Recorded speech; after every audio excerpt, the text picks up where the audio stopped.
Good morning friend, मी Sudhir Gawande, government ITI Nagpur. तर मित्रांनो, आपण ट्रान्सफॉर्मर बद्दल पाहिलेलं आहे किंवा ट्रान्सफॉर्मरचे जे मेन लॉसेस आहेत ते आपण मागे पाहिलं होतं किंवा व्हेरिएबल आणि कॉन्स्टंट लॉसेस. तर त्यामध्ये कॉपर लॉसेस हे कोणते लॉसेस होते? व्हेरिएबल लॉसेस होते आणि आयरन किंवा कोर लॉसेस जे होते ते स्थिर लॉसेस होते. मित्रांनो, आता हे व्हेरिएबल लॉसेस आणि स्थिर लॉसेस किंवा कॉपर लॉसेस आणि आयरन लॉसेस कसे काढतात ते आता आपण समजून घेऊ. तर आयरन लॉसेस जर आपल्याला काढायचे असतील तर आयरन लॉसेस काढण्यासाठी आपल्याला ओपन सर्किट टेस्ट घ्यावी लागते. कुठली टेस्ट घ्यावी लागते आपल्याला? Open circuit test. ठीक आहे. तर आता आपण पाहूया की ओपन सर्किट टेस्ट कशी घेतली जाते. लक्षात घ्या, तर ओपन सर्किट टेस्ट घेण्यासाठी तुम्हाला माहित आहे की ट्रान्सफॉर्मरचे LT आणि HT अशा दोन वाइंडिंग असतील. तर ओपन सर्किट टेस्ट घेताना ट्रान्सफॉर्मरची LT वाइंडिंग जो असते त्या भागाला आपल्याला सप्लाय द्यावा लागेल. ठीक आहे. आणि याची जी HT आहे, या ठिकाणी डायग्राममध्ये दाखवल्याप्रमाणे याची जी HT वाइंडिंग आहे, हाय टेन्शन वाइंडिंग आहे, ती आपल्याला ओपन ठेवावी लागेल. म्हणून आपण या सर्किटला, या टेस्टला काय म्हणतो? Open circuit test. ठीक आहे. तर HT आपण ओपन ठेवली आणि याची जी LT आहे, याच्या LT साईडला आपण एक वॉटमीटर लावलेला आहे, त्यानंतर एक एमीटर लावलेला आहे आणि एक व्होल्टमीटर लावलेला आहे. ठीक आहे. आता हे कनेक्शन, LTचे कनेक्शन पूर्ण केल्यावर आपल्याला याची जी LT साईड आहे, या LT साईडला रेटेड व्होल्टेजचा सप्लाय द्यायचा.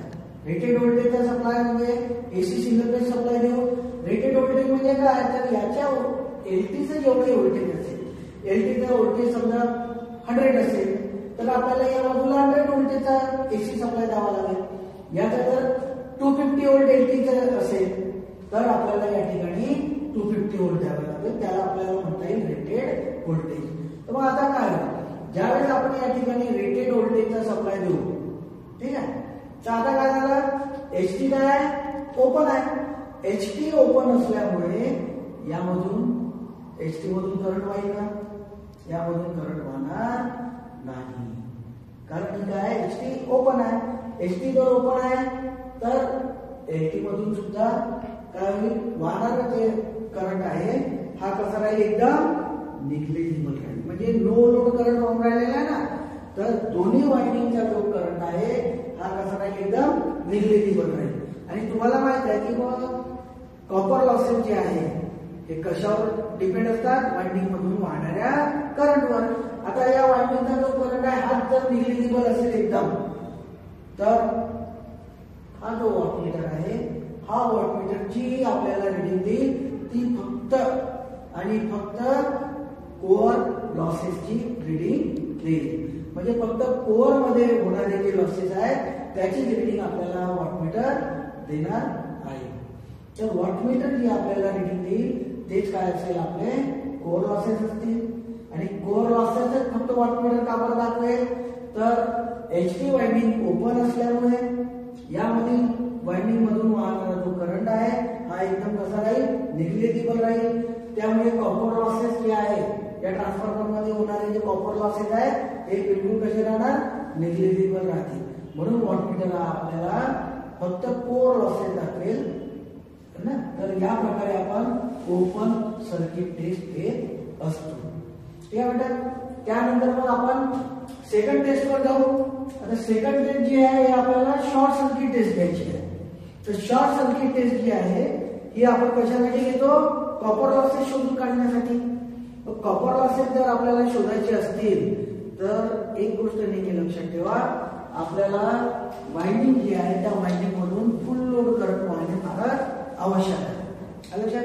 मग आता हा फुल लोड करंट व्हावा, त्याच्या वाइंडिंग मधून आपल्याला जर फुल लोड करंट वाहून नेण्याचा आहे असेल तर मग आपण काय करावं?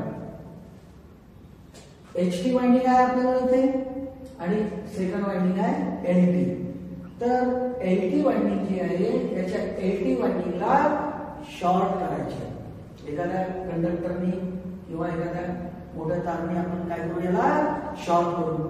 लक्षात. आणि याची जी HT वाइंडिंग आहे ही जी एचटी वाइंडिंग आहे त्या एचटी वाइंडिंगला एमिटर वॉटमीटर लावून, ठीक आहे, एमिटर वॉटमीटर लावून या वाइंडिंगला म्हणजे एचटी वाइंडिंगला याच्या रेटेड व्होल्टेजच्या, मग मी सांगितलं होतं रेटेड व्होल्टेज म्हणजे काय, याच्या रेटेड व्होल्टेजच्या फक्त 5%, किती पर्सेंट, फक्त 5% म्हणजे रेटेड व्होल्टेजच्या 5% एवढंच व्होल्टेज आपल्याला द्यायचं आहे. लक्षात, 5% म्हणजे किती, आता याची एचटी समजा 400 व्होल्टची असेल, पण 400 चे 5% करा आणि तेवढंच व्होल्टेज आपण काय करू या ठिकाणी देऊ.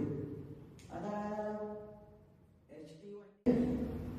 एलटी वाइंडिंग आपण शॉर्ट केलेली आहे. एलटी वाइंडिंग शॉर्ट केलेली असल्यामुळे काय होईल, यामधून फुल लोड करंट वाहील, दोन्ही वाइंडिंग मधून काय होईल, फुल लोड करंट वाहील. फुल लोड करंट वाहिल्यामुळे आपल्याला पूर्णपणे कॉपर लॉसेस मिळतील. फुल लोड करंट वाढला ना, त्यामुळे आपल्याला यामध्ये पूर्णपणे कॉपर लॉसेस मिळतील आणि हे जे कॉपर लॉसेस आहे, वॉटमीटर जी काही आपल्याला रिडिंग देईल तेच म्हणजे या ट्रान्सफॉर्मरचे कॉपर लॉसेस. मग आता प्रश्न आला तुमच्या आयरन लॉसेसचा. मग आयरन लॉसेस सुद्धा या ठिकाणी असू शकतात, पण आयरन लॉसेस जे आहे ते निग्लेजिबल राहतील. तर का बरं निग्लेजिबल राहतील, तर या ठिकाणी आपण रेटेड व्होल्टेज किती दिलेला, फक्त 5% दिलेला, फक्त 5% व्होल्टेज दिल्यामुळे या ट्रान्सफॉर्मर मध्ये होणारे जे लॉसेस असतील, कोणते लॉसेस, आयरन लॉसेस किंवा कोअर लॉसेस, हे एकदम निग्लेजिबल राहतील. त्यामुळे हा जो वॉटमीटर आहे हा फक्त आपल्याला कॉपर लॉसेसची रिडिंग देईल. तर लक्षात घ्या परत एकदा, ज्यावेळेस आपल्याला कोअर लॉसेस काढायचे आहे किंवा आयरन लॉसेस काढायचे आहे, त्यावेळेस आपण कोणती टेस्ट घेऊ, ओपन सर्किट टेस्ट. कोणती टेस्ट घेऊ आपण, ओपन सर्किट टेस्ट. त्यामध्ये कोणती वाइंडिंग ओपन ठेवायची आहे, आपल्याला एचटी वाइंडिंग आपल्याला ओपन ठेवायची आहे आणि एलटी ला आपल्याला रेटेड व्होल्टेजनी सप्लाय द्यायचा आहे. त्यानंतर सेकंडली आपण टेस्ट पाहिली ती आहे आपली short circuit test. Short circuit test, या शॉर्ट सर्किट टेस्ट मध्ये काय करायचं आहे, वाइंडिंग आपल्याला शॉर्ट करायची आहे. कुठली वाइंडिंग शॉर्ट करायची, एलटी वाइंडिंग. कुठली वाइंडिंग शॉर्ट करायची, एलटी वाइंडिंग. आणि जी एचटी वाइंडिंग आहे, या एचटी वाइंडिंगला मीटर, वॉटमीटर, एमीटर, व्होल्टमीटर लावल्यानंतर या एचटी वाइंडिंगला आपल्याला व्होल्टेज द्यायचा आहे, सप्लाय द्यायचा आहे, एसी सप्लाय द्यायचा आहे. किती पर्सेंट, फक्त रेटेड व्होल्टेजच्या 5%. तर ही जी शॉर्ट सर्किट टेस्ट आहे, याद्वारे आपण कॉपर लॉसेस काढू आणि ओपन सर्किट टेस्ट द्वारे आपण कोणते लॉसेस काढू, आयरन किंवा कोअर लॉसेस आपण काढत असतो. Okay, thank you.